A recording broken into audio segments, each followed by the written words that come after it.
This is Real News Media TV, coverage you can trust. Please like, share, subscribe, and hit the notification bell. Select all for daily news updates. Brownstone Courthouse completely destroyed by fire. The historic courthouse, perched on one of the highest points of the town of Brownstone in St. Anne, has been completely destroyed by a fire which got started on Sunday evening. A serious lack of water from hydrants in the town reportedly left a firefighter virtually powerless to effectively fight the blaze, which started on the lower floor, then spread to and destroyed the top floor before returning to the ground floor, which too was destroyed. Significant sections of the building had wooden components, which reportedly fostered the progress of the fire amid the lack of water to aid the firefighters. With a virtual carnival-like atmosphere in the town, as residents gathered to watch the spectacle, one of the biggest fears was the abundance of flame particles which went high up in the air and were considered to be posing danger to much of the remainder of the town, especially near the courthouse. More updates to come as the development further unfolds. Cop in shock after teen brother reportedly kills himself with his gun.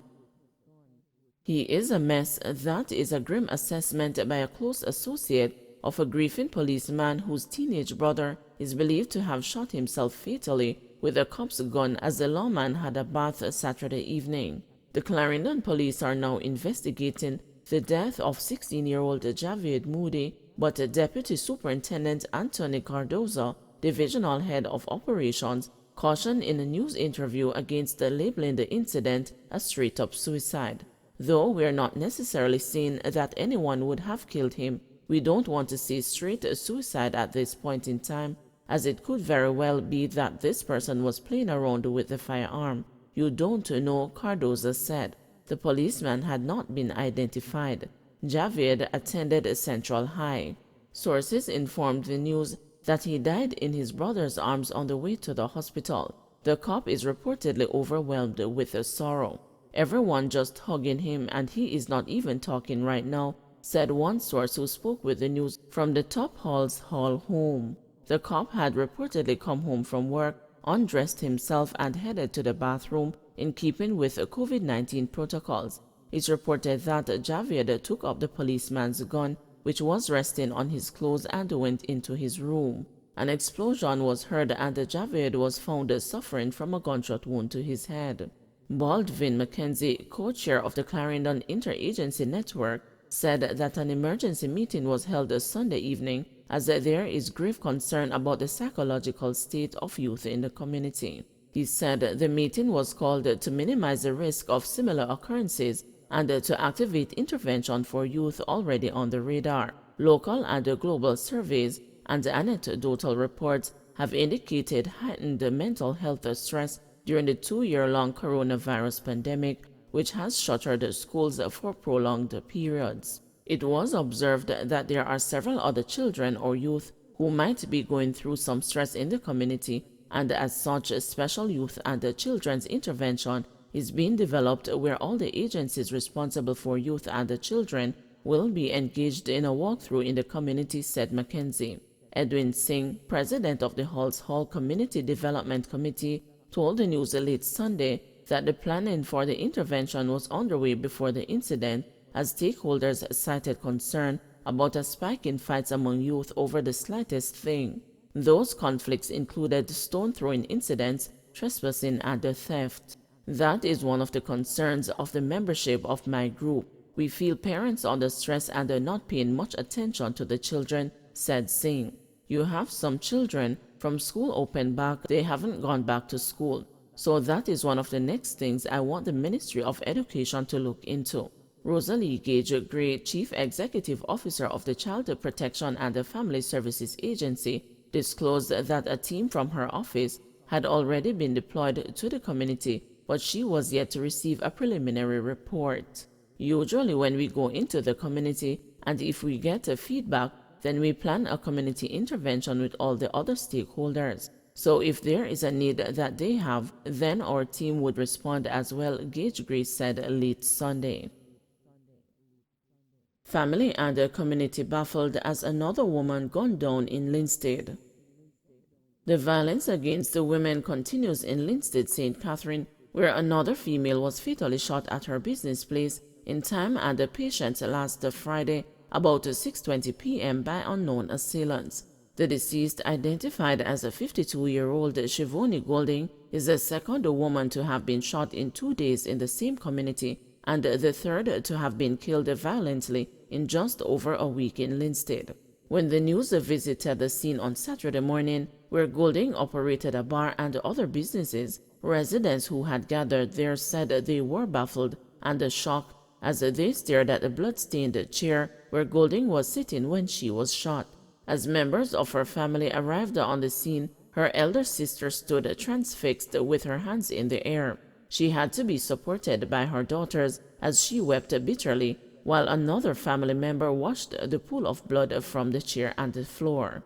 Golding's niece, Felicia Stone, was desperately trying to be calm as she questioned why someone would take her aunt away in that violent manner. "My aunt is a very decent woman. She just does her business and never interferes with other people. I know she is loved by members of the community because they always say how peaceful she was," Stone said. She told the news that her last conversation with her aunt was on Friday morning at about 10 o'clock. She told her she loved her and sent her a heart emoji. "I never know that would be the last time I would ever talk to my aunt," Stone said, her eyes brimming with tears. Kadian, another niece, said they had planned a family get-together for next Saturday, and her last conversation with her on Friday was around the planning of the event. "My auntie cooks the meanest coconut rundown, and I told her that I can't wait to come and enjoy some of her rundown. I know she was looking forward to this family gathering. It's heartbreaking," she said. A patron at the bar who witnessed the shooting told the news that the shooter arrived on a motorcycle, which stopped a distance from the bar. The man walked up to Golding, who was sitting on the chair, and touched her arm. The witness said Golding looked up at the man, who had on a face mask, and asked him why he touched her, as she did not know him.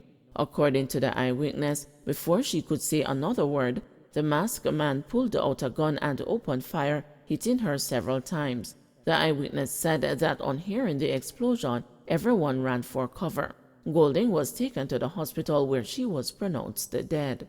The St. Catherine North police said they are yet to establish a motive for the killing. Wholeness foresees more economic and mental issues with COVID measures.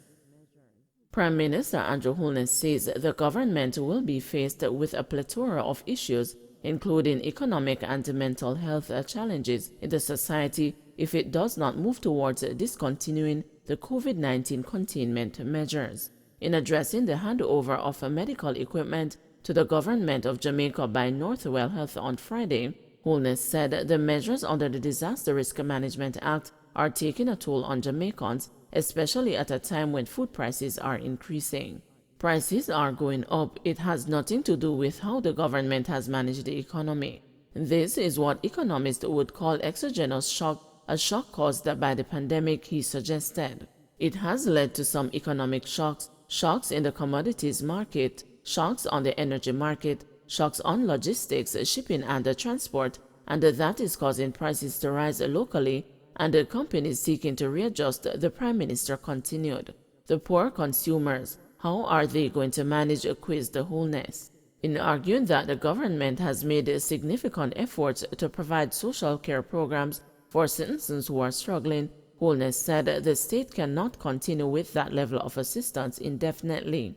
"We are a government that really and truly cares, but we are now in a dilemma.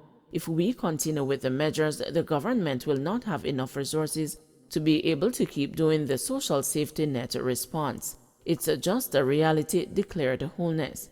He pointed to several school fights circulating on social media and used it to highlight the mental health impact on children brought on by the pandemic and restrictions to their normal activities. "If we continue with the measures, the mental health impact on the society could be irretrievable," he reasoned. "I don't know if you have been noticing, but as children go back to school, we are seeing many more fights than before. That is a direct consequence of children not being under order and heading back into a situation where they have to be in a disciplined situation in schools.